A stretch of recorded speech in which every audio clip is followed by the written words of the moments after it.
होतो का नाही। तेलमध्ये राई टाकू।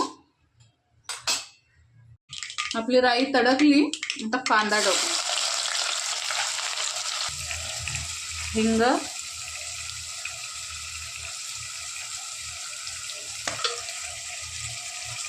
मीठ चवीनुसार।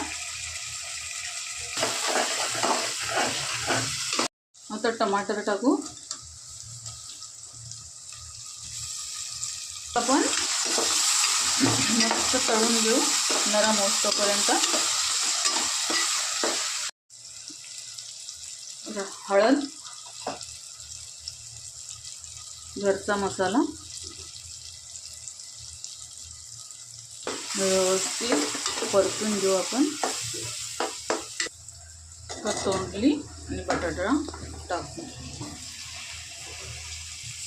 व्यवस्थित परतून घेऊ।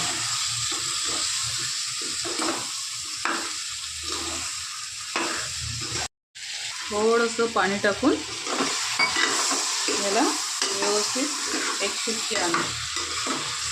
थोडंसं ओलं खोबरं टाकू।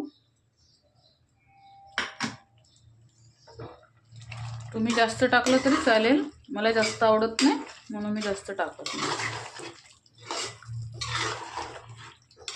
आता हिला आपण आता जरा सुक्कं बनवूया, तोपर्यंत थोडं गॅसवर राहून द्या।